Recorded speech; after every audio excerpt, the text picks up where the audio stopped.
My fiance's parents lived on the top floor of an impressive condominium. Welcoming us was his mother, who had raised him as a single parent. Family. She was an efficient president and a beautiful middle-aged woman. Feeling nervous in front of such a wonderful woman, he chuckled and said she may be plain, but she could be a good housekeeper. As he looked at me, thanks for showcasing my DIC skills, the conversation picked up, and his mother said, "I'd like to see your family's home." Of course, I'd be delighted to show her around. "Let's have a stay in the countryside. Please relax and take it easy. It sounds like it'll be a fun little trip." My name is May. I'm 28. I moved to the city after high school for college and later got a job at a design company. I still can't get used to the crowded trains after all these years, but I'm enjoying both my job and living on my own. My boyfriend, who I've been dating for a year, is Kevin. "I like your unpretentious and slightly airheaded side," he always says, complimenting me. He's also a reliable senior call at my work. He is serious and hard at work. Also, he's kind enough to stand up for me against scary bosses. He's all around a great guy. He invited me out for a meal today because he said he has something to talk about. I wonder what it could be. Normally, he comes over to my apartment and wants to eat home-cooked meals, but making a reservation and going out to eat. Could he possibly be proposing? Is it okay to get my hopes up, or is it still too early? Nervously, we arrived at the restaurant, which had a fancy exterior. "Wow, fancy," I couldn't help but exclaim in admiration, and he whispered softly, "It's a full-course meal. Are you okay with this kind of place?" "Yeah, not picky," I answered with a smile, although I felt a bit puzzled by his gaze, which was different from usual. Well-postured staff members brought each dish one by one. Wine was poured into large glasses, and bite-sized dishes were elegantly arranged on equally large plates. They were topped with a mysterious sauce that I could never replicate myself, and they tasted absolutely divine. But still, I feel like he's been staring at me intently since earlier. Is something wrong? "No, it's nothing," he said. Could he possibly be waiting for the right moment to propose? I'm getting so excited with anticipation before the course is even over. By the time dessert arrives, he smiles and says, "You passed." I wonder what that could mean. And it seems there were cases of failing too. "I've been evaluating you." "What do you mean?" "You can cook decently. You're tidy. Your table manners are impeccable. You're modest and humble, which is preferable in a potential wife." He took out a small box and showed me its contents, surprising me. "I want to marry you, just as I suspected." As I gleamed with joy, he slid the ring onto my finger. "I want to introduce you to my parent. Would you come to my house and meet them?" There's no reason to refuse. I nodded and gazed dreamily at the sparkling ring he revealed to me. He only has his mother. His parents divorced when he was in elementary school. His mother raised him in a single-parent family. After the divorce, she started her own diet food company, and now it's among the top in online sales. She's now a female CEO with 10 employees under her. Apparently, there are trade secrets that only his mother knows about.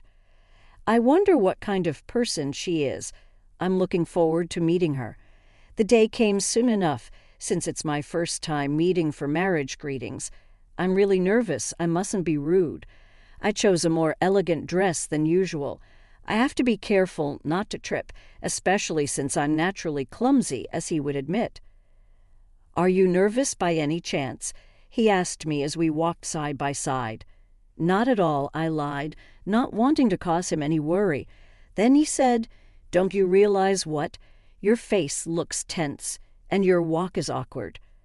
"Smile like you always do." Seeing him smile, I smiled too. I felt the tension release, and my whole body relaxed. I must have been tense for quite a while. "Sorry, I'm actually nervous, and it's been a while since I've worn heels." "No need to apologize. I'm clumsy, so I was worried about making a mistake. It's okay if you're my fiance. My mom will like you too. Being called fiance made me feel embarrassed and nervous again, but looking into his gentle eyes, I felt calm. He's truly special to me after all. I took a deep breath and tried to steady my breathing. I'll trust him when he says he likes me, unpretentious. His family's condominium was on the top floor of an impressive building. A spacious entrance with a large window offering a panoramic view. The rooms were all in white, adorned with a chandelier. It felt like a model home. His mother, Lily, who greeted me, was what you might call a beautiful middle-aged woman. She has an elegant appearance with the air of a female president. It was the height of her style. Bangs, a symbol of nobility. When she moved, it was as if she carried her own actress spotlight. Incredible, almost too incredible. Her dedication to beauty was thorough.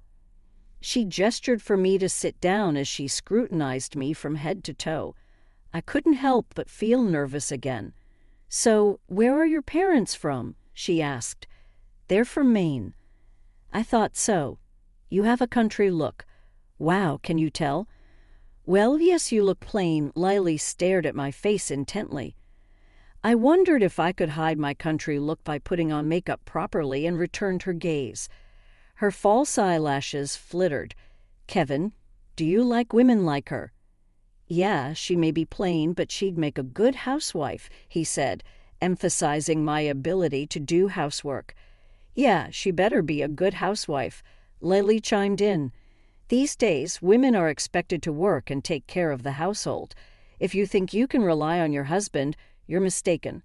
Learn from me, who raised a child alone while succeeding as the CEO. I listened attentively while nodding. I respect women who have their own opinions. I believe that spouses should help each other. Everyone has their own thoughts, which is fine. Do you have any special skills? I'm good at cooking. I learned it at home. Well, I'm conscious of the nutritional balance, and I try to use ingredients without waste, so I put some effort into it. I see. You're just as I imagined. Really, that makes me happy. You've got that pool look about you." "A pool look? Is that a compliment?" His face, sitting next to me, wears the same smile as always. "Hey, right now, what's wrong?" "Nothing. Maybe I'm tired." There's no way she'd say I look po to someone she met for the first time. I hate having to restrain myself. "What?" "Because I hate it. I worked desperately to become wealthy." "I see." Before I knew it, Lily was holding a large wine glass. She effortlessly downed the bright ruby-colored wine. Is she drunk? For me, wine is like water. "Oh, really?" "It's the president's pastime." "Is that so?" "To discuss wine at my level, you're about 30 years too early." "I see." "Yeah, to me you're like wine. People need a lot of money, don't they?" "Oh, is that so? What do you think?" "I don't quite get what they're talking about. Anyway, let's just ignore the wine talk." "Well, my parents taught me to use money wisely." "That's good. Just follow your parents' advice and use your money carefully, little by little. And when the time is right, quit your current job and come work for my company." I'll think about it." Just so you know, when I say work for me, I mean it.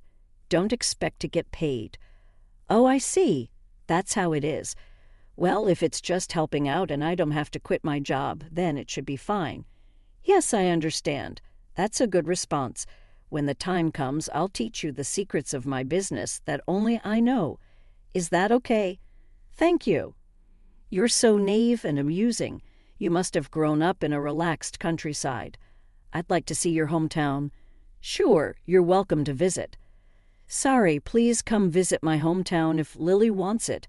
I definitely want to accommodate." I invited the two to my rural hometown since they're going to be my family. My parents at home will surely welcome them warmly. But for some reason, she declined. "Why not?" "I didn't mean it that way."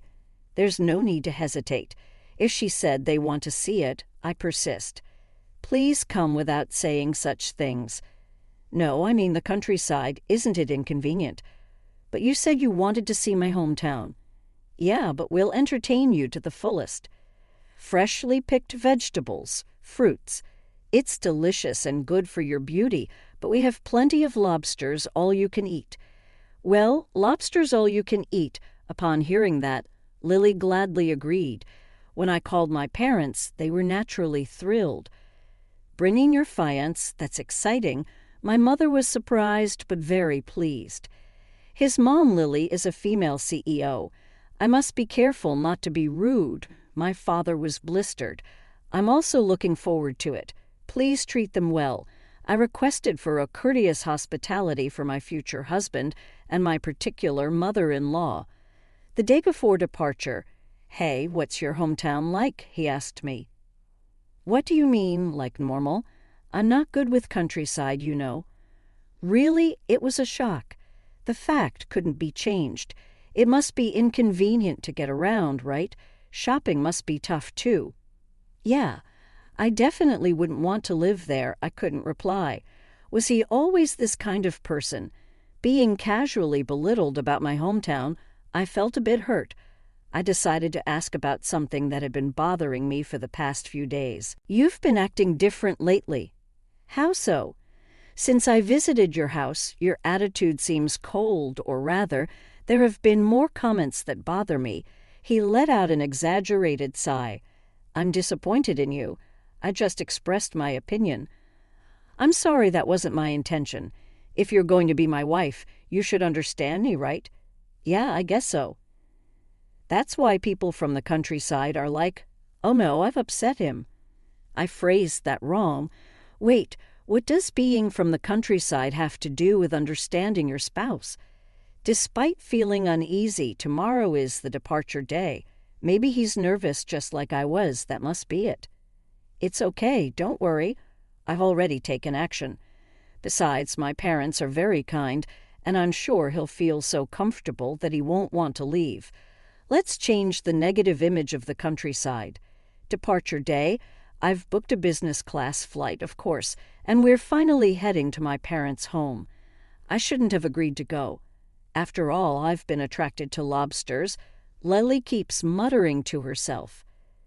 She must be tired from work, poor thing. If she could see the clear air and vast sky of the countryside, her mood would surely improve. It's a nice place, different from the city. "Well, I think you'll like it," Lily added. "Days only cost, if you want to go shopping anyway, right?"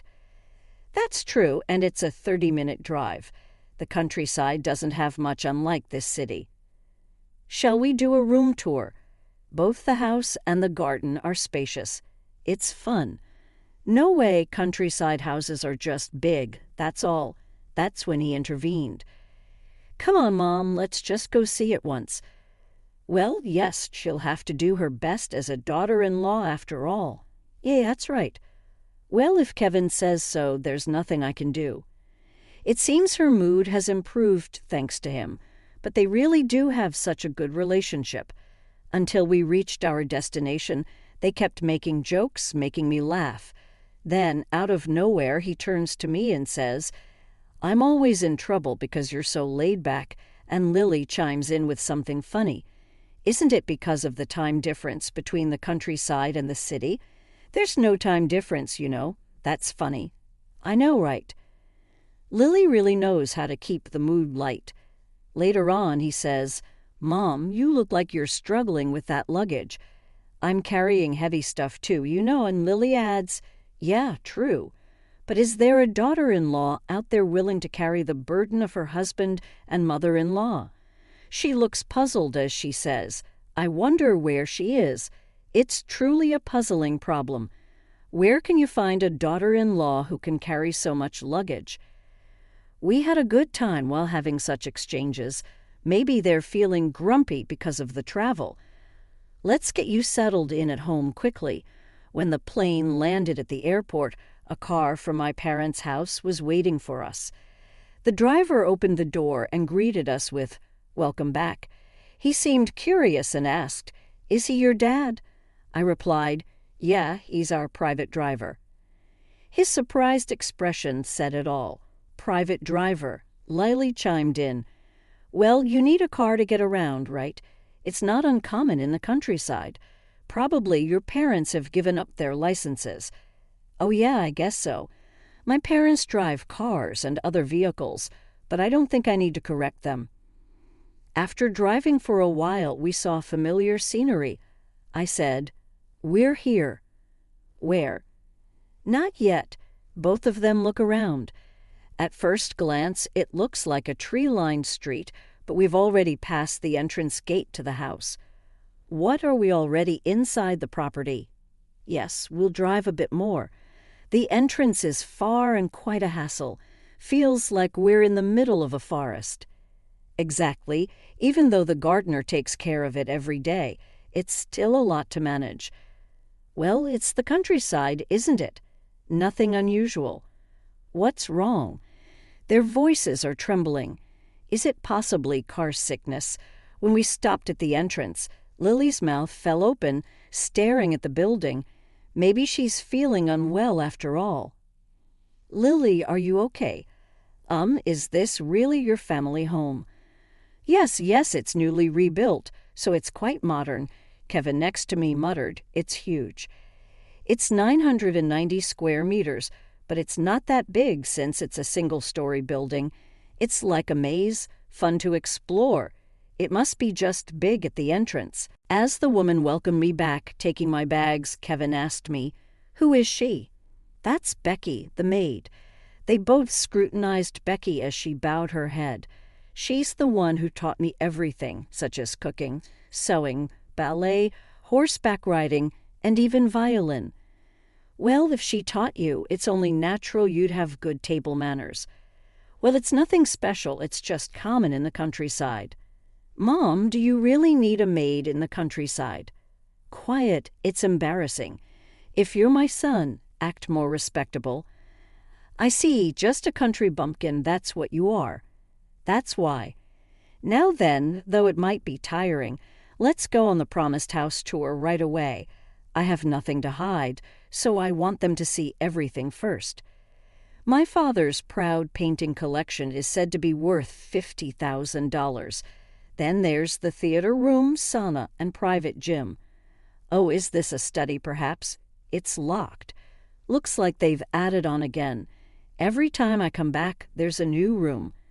Hey, you said this was normal, but isn't it a lie to call this big house normal? Are you rich or something? He says as we walk down the long corridor. Turning it around, isn't your house not normal? My house is, if anything, richer than normal, right? My mom's the CEO. What does normal even mean? As I ponder that, I continue down the hallway. The rooms I've led the two into are designed like a resort hotel. "Please stay here tonight," I offer. "Stay." "No, we're going home, right, Mom?" "No way. I've prepared the finest shampoo and bath salts for you, too."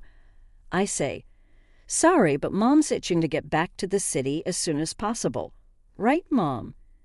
"Well, not bad, I must say," Lily chimes in. "Since we're here, might as well have them unwind from their usual stress.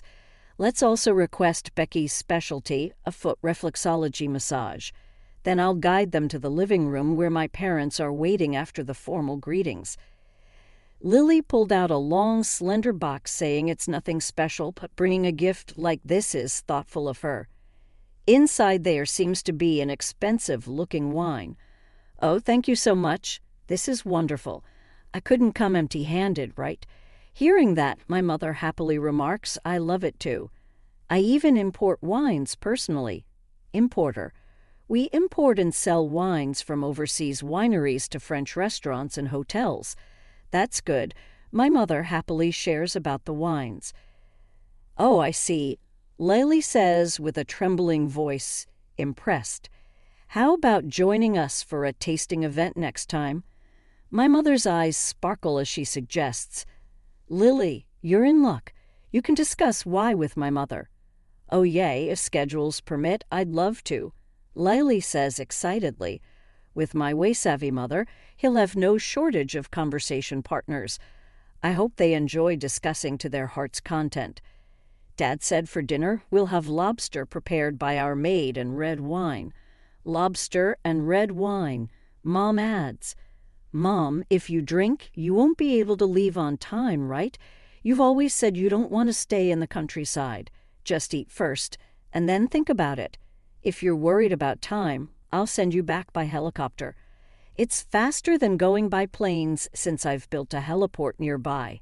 Seriously, helicopter. Watch that. It's a helicopter, my hobby. Oh no, Lily seems suddenly dizzy. Kevin held her up and said, "This is definitely not an ordinary family." Suddenly, Lily's eyes widen. I've decided. She grabs the hands of the surprised parents and says excitedly, "Let's start business." I'm worried if my company will be accepted in the countryside, but if you have as much, well, not money, but power, then there's nothing to worry about. With my sons around, everything will be fine, right? It's not a bad deal, is it? She suddenly brightens up. My parents are speechless. If you can expand the company enough to make it work in the countryside, I'll even consider handing it over to you. Oh well, is there something bothering you? I see you're worried about spending your retirement in the countryside like this. Excuse me, if you want to live comfortably in the city, I'll support your move. I can even lend you my daughter-in-law occasionally. She talks fluently in business mode. By the way, what kind of company is it? My mother asked. Lily, who was excited as if waiting for it, started explaining about diet foods. I also sell beauty-related products. Diet products have evolved, haven't they? Lily's eyes widened at his mother's words. Didn't you mention earlier that your job was in wine sales? I've only recently started with wine. Wow, you're doing so well in various fields. That's amazing. Oh, not really. We're counting on your efforts. Lily tried to take my mother's hand, but my father gently intervened. Let's talk about this another time. Slowly forget about work today until dinner was ready. They decided to relax in the room. Lily's murmuring, "If it's like this, I'd love to come stay again," was heard. If negative feelings about the countryside have diminished, there couldn't be anything happier. When the table setting was done, Becky, the maid, called us over. "Come with me," we headed to the guest room. I wondered if they had come to call me because dinner was ready, but I was instructed to wait in front of the door. "Excuse me," she said, and only she entered. "Po, it's you, the maid, right? Did you come for the foot massage?" "Yes, that's right." "Please give me a massage." What am I supposed to do here? I could hear the conversation inside the room. It was Becky who spoke up. "I have something to say. Could you consider this marriage never happened?" "What? Hey, what's this maid trying to say?" He interjected with a half smile. "Be quiet." "What?" "Watch your mouth." "What's going on?" "How did she say that?" I couldn't even utter a word due to my astonishment. "Seems like you know the secrets of great business. What are you trying to say?" "Besides, you guys seem to have a lot of intimate partners." "Hey, hold on. Did you hire a detective or something? That's our privacy." "Don't ha." So defiantly premarital background checks are quite common. What's going on here? Is this for real? I couldn't help but listen nervously to the conversation through the door. "What do you want?" "Sorry. Fine. Stop being a maid in this countryside and work under me." "Ouch, you have a poor liver." "It seems like she's in the middle of a reflexology massage. I'll pass." "Why not? We're counting on someone like you who's seen the business of this family. You get it right. Also, the pay will be good. Your company is already finished." "Excuse me, the secret of business was it? I guess knockoff products must sell well. Why would you say that?" "Ouch, stop pushing so hard. Engaging in such fraudulent business practices will eventually ruin you." "Are you going to ignore accusations of plagiarism and fraud? What's wrong with making smart money? Smart, isn't it? Just cunning, which is a mistake, though. Ouch." Liars tend to feel pain at this pressure point. What? I held my breath. My blood ran cold. It wasn't just the conversation's content. I knew her reflexology massage was excruciatingly painful. "Elle, stop it, please." Upon hearing Lily scream scam, I couldn't bear it any longer and burst into the room. Kevin was surprised by my sudden appearance but quickly rushed over to me. "Listen to me. This woman is trying to set up my mom. If things continue like this, our marriage will be ruined," he pleaded with tears in his eyes. "Soon the company will be mine, even if you're slow. You understand, right? Protecting my mom means protecting our future. Your parents will rely on me and my mom if they come to the city they've always admired. So you should step in and handle things smoothly, right?" Despite his rapid-fire speech that made me hesitate, there's something I need to make clear. My parents, you see, handed over the company. They ran in New York to my brother and moved to the countryside to relax. What? So there's no longing for the city on their end? Hey, weren't you supposed to be a big shot in the countryside? Why do you have such prejudice and preconceptions about rural areas? I just can't understand you anymore. Is it true that you have another intimate woman? Do you really love me? His voice grew rough as if the question had struck a nerve. Shut up. I never thought you were this kind of woman. Instead of answering whether he loved me, I was met with harsh words. I was stunned. I couldn't speak from the shock. "Stop it," Becky said. "Stay out of this." He suddenly changed. "And who do you think you are?" Becky didn't back down. "What? I'm the guest, aren't I?" "No, you're not," I retorted firmly. To his astonishment, "You're a con artist who looks down on people and deceives them." "Did you hear that? She's calling us con artists. Isn't that awful?" "Addressing your future husband like that?"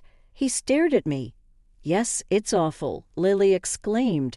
Hearing that, I replied, "Yes, indeed, unacceptable." "See, this maid should be fired." "No, this marriage is unacceptable." "How come?" "Really? Didn't you hear?" "Absolutely not, no way. I requested the background check. I asked Becky to arrange it with the agency." "Why couldn't you trust me?" he asked in a trembling voice. "I've been suspicious ever since you invited me to dinner, wondering if choosing you was really okay. Since way back, yeah. Why? I said you passed, didn't I?" I chuckled at his desperation. "You've been failing since way back, sorry." "What are you saying?" Lily interjected. "Why are you such arrogant people? Aren't you embarrassed?" "Well, seems like she's at a loss for words. What a big mouth this chick is. What are you saying to Mom? Take it back." Even though I was being yelled at, I felt surprisingly calm, not scared at all. In fact, I felt nothing but disdain for this woman. "First, take back what you said to me about being a poor-looking maid. All of it. You deceived me, so this is your true nature, wearing a mask of innocence. That's my line. Ever since meeting Lily, you've suddenly become so rough with me. Did you gain confidence because you found an ally?" "Don't get cocky." I calmly stared at him, his face flushed with anger. "I'm disappointed in you, making such a big deal out of city versus countryside. A plain woman like you. I could have you kicked out of the company, so be prepared, okay? You don't even have the authority yet. You're trying to act all high and mighty. Aren't you embarrassed?" The two of them glared at me with heavy breaths. "I am really disgusted. I'm leaving. If I stay in this countryside any longer, I'll turn into a hick." "No more." Lily grabbed her things and her jacket, hurling insults like a child. My parents rushed over upon hearing this. "What's wrong?" "Wrong? Nothing at all. If you are leaving, please take this with you." And she handed over a paper bag. "Oh, lobster. Did you wrap it up for me?" "No, it's wine that you brought." "What?" My mother replied apologetically. "This wine was stored improperly, and it's in terrible condition. We don't want something like this in the house, so please take it back." "You're telling me to take back what I gave you." "Actually, it's surprising you brought such worthless wine." My mother's poorly timed joke left them both with strained smiles, but they didn't bother to smooth things over. The two of them left, unable to say anything in return, looking frustrated. They didn't listen to any attempts to stop them. It seemed like they were just trying to escape. However, it's a 3-hour walk from here to the station, and the bus comes only every 2 hours. I wish I had called the taxi for them, but it's irrelevant now and they can do as they please. My parents were puzzled as to why they suddenly left. I'll explain it slowly after showing them the background investigation report. For now, let's just enjoy the lobsters. Afterward, of course, I returned the ring, and we pretended like there was never any talk of engagement. Although my parents didn't ask further, I'm sure they understand everything. However, I feel sorry for what I did to Becky, who had prepared so much. Next time, bring your partner sooner, and I'll help you assess them. She gave me such reassuring words, so I won't hesitate to do that.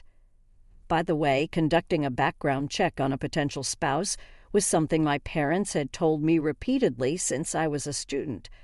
No matter how much you love them, always do it for your future, to avoid getting hurt.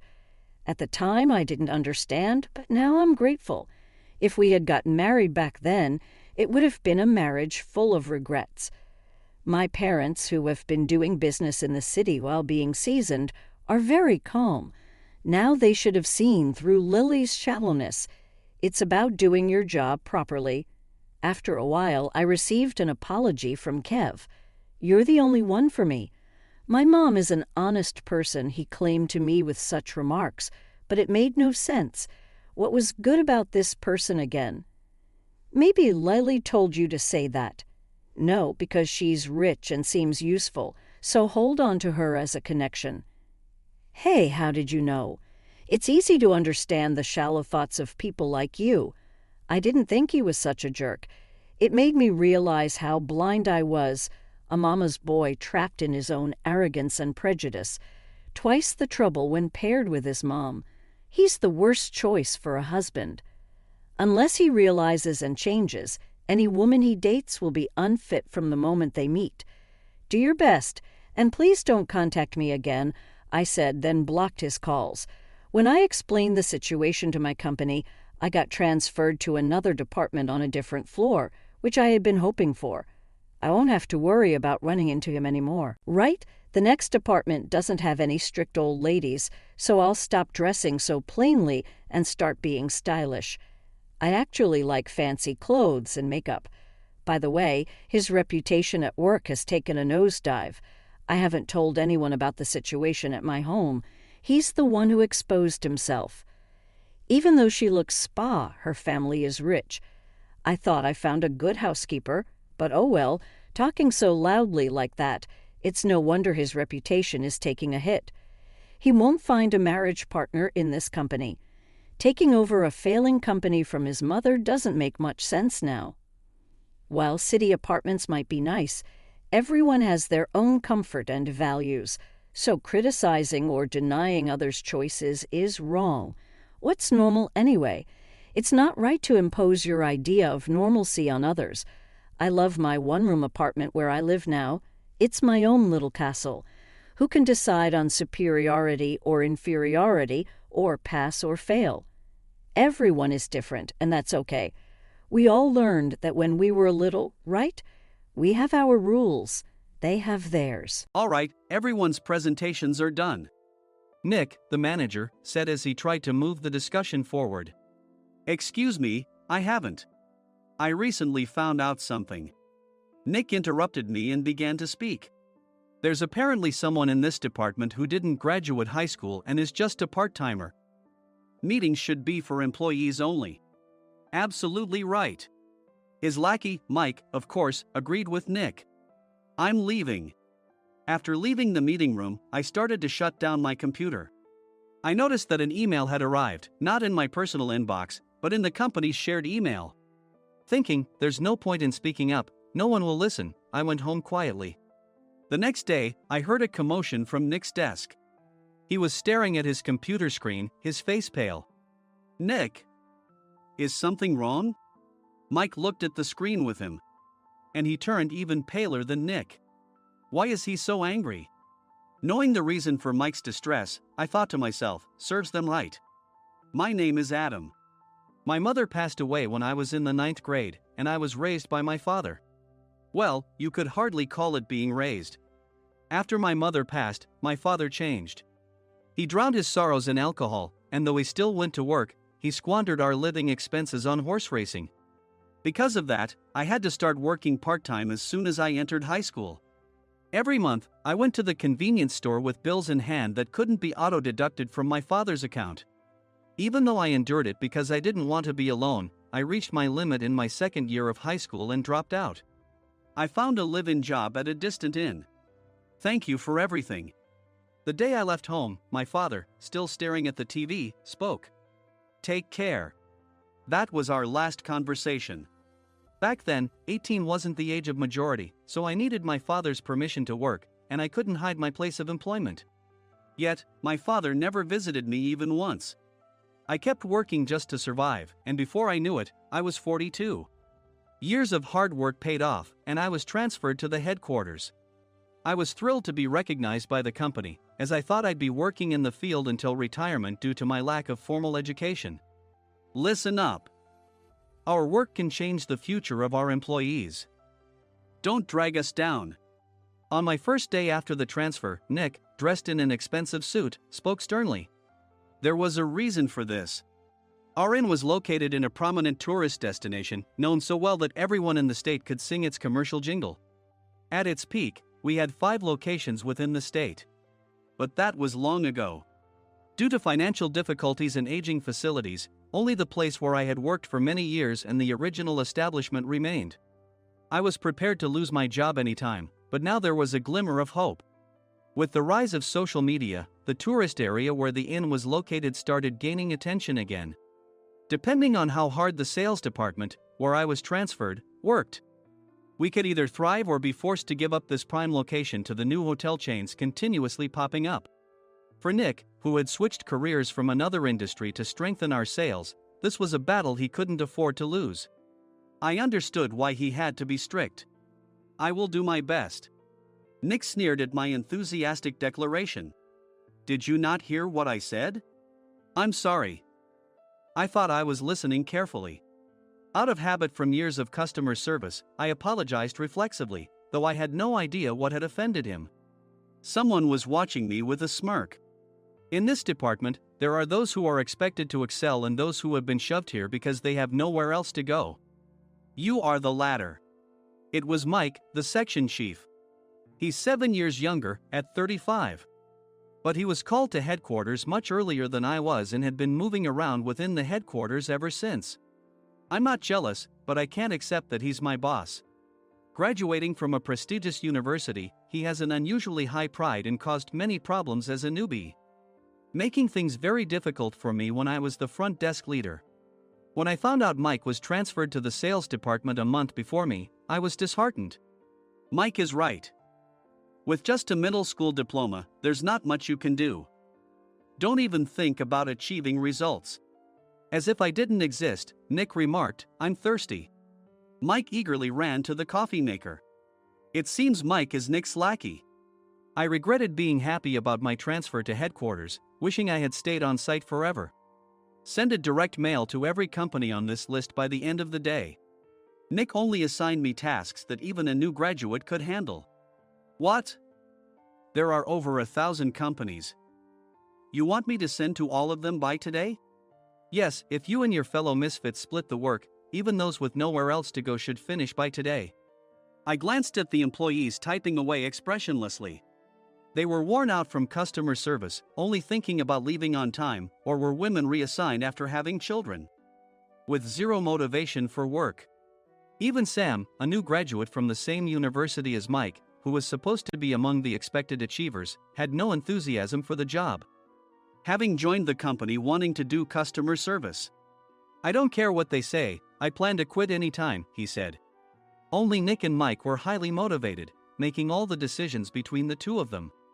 I originally only wanted to work at the inn to survive and had no particular attachment to this job. I swallowed my words, thinking I had no right to reprimand them. About a month after the transfer, Nick told us with a frustrated look. To commemorate the 50th anniversary, we've decided to create a plan exclusive for one group per day. Originally, Mike and I were supposed to come up with it, but our president, Mr. Thompson, insists on hearing everyone's opinions. So, you all get a chance. As Nick explained, Mike began handing out prints. Make sure not to embarrass Nick. If your ideas are half-baked, you'll have to redo them. It seemed that they had printed his handwritten notes by Mr. Thompson, which included several questions and a section for free responses. It made sense why Nick had to seek our input, given that all responses had to be submitted to Mr. Thompson. We were given a week to think about it, and a meeting was scheduled to compile our ideas.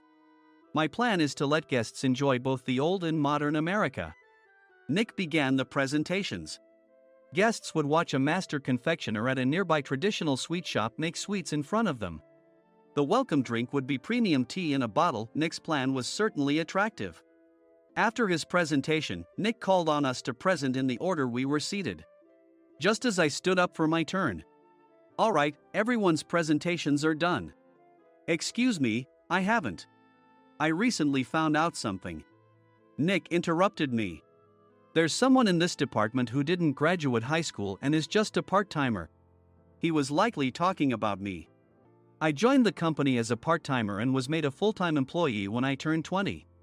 That was 20 years ago, so Nick and Mike probably had no chance to know until recently. Meetings should be for employees only.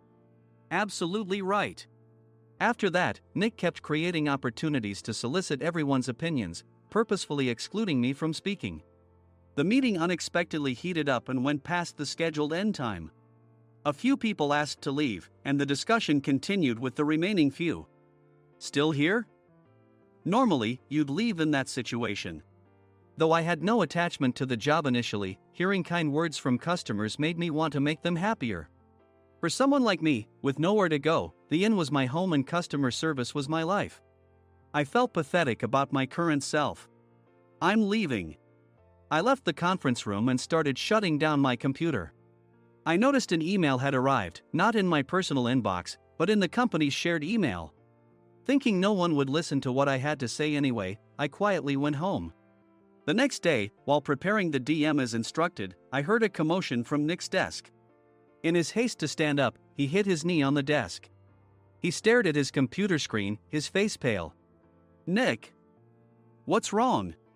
Mike, thinking he should be the first to rush over, approached Nick while still wearing his coat.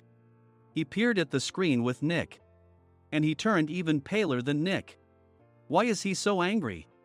Who is responsible for this company? Nick, more irritated than ever, asked, and Mike answered without checking. Probably Sam.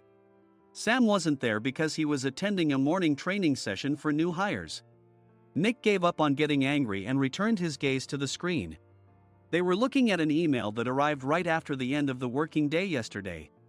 Apparently, no one, including me, had checked it before leaving. The email was from a large company that used us for their annual employee trips.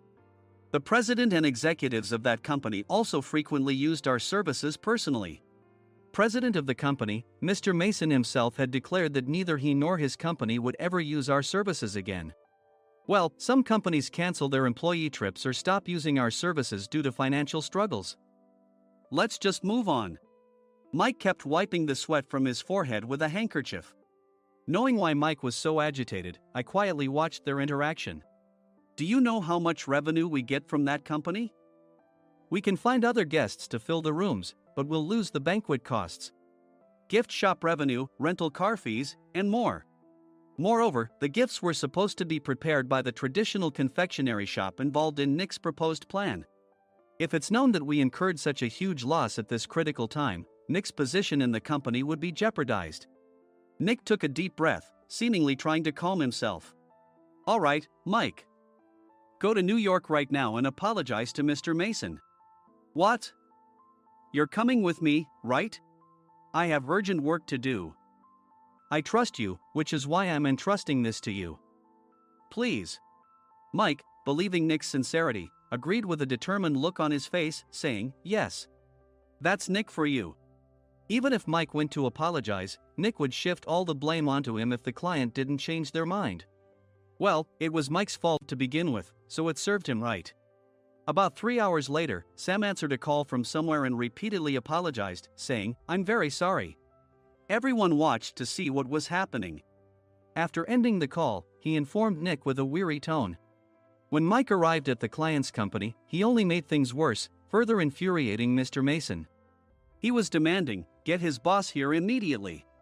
It was no wonder Sam was exhausted, dealing with such a call right after returning from training. "What is that idiot doing?" "All right, Adam, you're coming with me. If sacrificing Mike didn't work, then I must be next." Normally, I'd want to refuse at all costs, but I saw an opportunity in this situation. "If I can be of assistance, I'd be happy to join you." I obediently followed Nick, and we flew to New York. When we introduced ourselves at the reception, it became clear how serious the situation was, as the receptionist personally escorted us to the president's office. Angry voices leaked through the door, making both Nick and me uneasy. "Excuse me. I'm Nick, the supervisor. I understand my subordinate has caused you trouble, and I deeply apologize." Nick, with his experience in the corporate world, knew enough to offer an apology before excuses. However, his customer service skills left much to be desired. I sighed as I saw Mike trembling like a small dog in the corner of the room. "What kind of training are you giving your subordinates?" Mr. Mason glared at Nick with a red face. The intensity of his gaze made even Nick take a step back. Regrettably, I joined this company only 2 years ago and was unaware of Mike's issues. I should have identified his shortcomings sooner. Indeed, I should have realized sooner. No sensible person would come to apologize and then give a lengthy presentation on the drawbacks of not using their in. Nick froze, his mouth slightly open. Suspecting the worst, I picked up the documents that had fallen to the floor. It seemed Mike hastily prepared these documents on the plane, listing the disadvantages.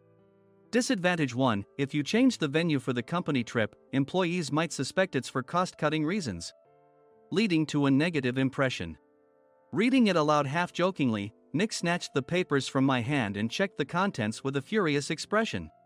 Among the stack of documents was a receipt from a nearby convenience store's copy machine. I felt a pang of dread, hoping he hadn't shown the receipt as well. What do you think he said when I asked what kind of nerve he had to do this? "I'm very sorry." Faced with the dire situation, Nick must have thought there was nothing left to do but apologize. In a voice smaller than I'd ever heard from him, he uttered words of apology. He said, "I'm a Harvard graduate. I don't believe I said anything wrong." "Mike, what have you done?" Forgetting his plan to pin the blame on Mike, Nick yelled loudly, even in front of Mr. Mason. "I didn't do anything wrong." "You're still saying that? Look at him." Mike pointed at me with a shaking hand. "I was assigned to headquarters in my 20s and now I'm a section chief. This guy only made it to headquarters at 42. Everything I've done proves I was right. So why are we losing the contract?" Having said his piece, Mike collapsed to the floor. "Of course. You were sent there because you had nowhere else to go." Mike never expected to hear such words from someone he looked down upon. He lunged at me, and Nick hurriedly stepped in to stop him. "Mr. Thompson told me Mike is a quick thinker, and to take good care of him." There's no way he was pushed aside. "Don't make things worse here. He didn't say quick thinker, he said only quick-witted, didn't he?" I don't remember that part." I recalled the many troubles Mike caused when he was a newbie. When Mike was on the front line, his pride was so high that he never apologized to customers. Customer service, especially in our job, doesn't work alone. It brings both good and bad situations. If the front staff or housekeepers made mistakes, or the cleaning company didn't properly clean a room, one had to apologize to the customers regardless of personal fault. Mike, in such situations, would never apologize, insisting he wasn't at fault. This often angered customers, and as the front desk leader, I frequently had to apologize on his behalf. He caused complaints and disrupted operations, which is why he was quickly moved to headquarters. In departments where he didn't interact directly with customers, his quick thinking was beneficial and things went well. But it seemed his flaws were starting to show. Corporate reservations are supposed to be entered into the system by the sales representative. But a quick check yesterday revealed that more than 10 items were missing from the client's reservation. The handover document clearly stated what needed to be prepared. Why didn't you enter it into the system? Why do we have to give them special treatment? Filling rooms near the banquet hall, setting up all the food in advance. Specifying the brand of wine, they're too demanding. No wonder he always angered customers, I thought, feeling a headache coming on. Grouping them in rooms near the banquet hall is for our benefit too. It makes it easier for the staff to set up beds and serve breakfast since everyone's schedule is synchronized. As for the other requests, Mr. Mason suggested them to lighten our load. I didn't know that. Nick finally seemed to realize that Mike was the one who had angered the client. What did you say to them? I just told them we wouldn't give them special treatment anymore. We shouldn't waste effort on things that don't bring in money. I was utterly exasperated at his lack of understanding of customer service. Of course, we shouldn't comply with unreasonable demands. But carrying over successful practices from past stays makes customers feel remembered and enhances their experience. Good memories encourage repeat visits. That's part of our job. I looked down at Mike, who was sitting on the floor. In our job, nothing is a waste. Mr. Thompson likely moved you to the sales department, hoping you'd finally understand this. How do you think he feels now that you failed to meet his expectations? Mike, tears in his eyes, fled the president's office. I was amazed he still hadn't apologized. You have it tough, Adam. It's okay, we're all employees of the same company. I deeply apologize for this disrespectful incident. Especially after all the care you've shown us. If it weren't for you, Adam, I really would have stopped staying here. When I heard you were moving to the sales department, I was willing to reconsider if you handled it. Seeing us talk so amicably, Nick's face contorted. Do you two know each other? Adam's service is excellent. I always requested him specifically. Normally, we don't accept specific staff requests, but we made an exception for Mr. Mason, adjusting my shifts accordingly. He had personally stayed at our hotel just before my transfer, and during casual conversation, I mentioned, I'm moving to the sales department soon. If I hadn't told him then, things could have been much worse. Please continue to take care of us. I look forward to it. On the return flight, Nick awkwardly offered me a can of beer. It's still working hours. Of course, I had no intention of forgiving him for a single beer. Nick might try to pin everything on Mike and avoid any consequences. While pondering this, a startling fact came to light. Nick, the tea bottles for the plan have arrived. I handed Nick a bottle labeled with our inn's name. They look good. What are you talking about? These are plastic bottles. I had assumed we would use the trendy, high-end bottling tea. But what arrived were ordinary plastic bottles of tea with customized labels. The only unique aspect was the label, which had the inn's name, making it look customized. Upon further investigation, I discovered that a substantial amount of money was set to be paid to the tea company. It was priced like bottling tea. Does this plastic bottle really cost $100 each? The tea inside is specially blended for us. The extra cost is for that. Wouldn't it be better to use another tea company? Or is there a specific reason we must use this one? As Nick continued to make excuses, I showed him a printed email. I informed the tea company's president, Mr. Mitchell, that we discovered irregular payments and he confessed. He said you two were high school classmates and planned to split the extra money. That idiot. Why did he confess? That's not important. You should worry about yourself, this could turn into a police matter. Opening the bottle cap, I suggested. How about calming down with this tea? It supposedly has a relaxing effect. Nick drank the tea frantically. In the following days, decisions were made about their fates. Mike was reassigned to the General Affairs Department, with no chance of transfer or promotion, as per Mr. Thompson's orders. As for Nick, since the payment to the tea company hadn't yet been made, he narrowly avoided legal trouble. Instead, he was encouraged to leave the company, and to avoid further complications, Nick submitted his resignation. Rumor has it that connections between HR departments have made it difficult for him to find new employment. Even though it was good to have those two gone, something unexpected happened in the sales department. Everyone became motivated and united in refining the 50th anniversary plan. In the end, my plan was adopted. We collaborated with the Tourist Information Center to provide personalized guides. The plan, tailored to the number of guests, was truly special for the 50th anniversary. Hey, is Adam's family coming to stay? I immediately booked that special plan for my family. Sam noticed it on the reservation list and quickly picked up on it. Yes, I'm inviting my father. That's great. I might invite my parents too. I lacked the courage to face my father just as Adam. But here, with the confidence Mr. Mason praised, I felt ready. The 50th anniversary plan was a perfect opportunity to reconnect with my father. I hope to bring back the days when we could laugh together as we once did.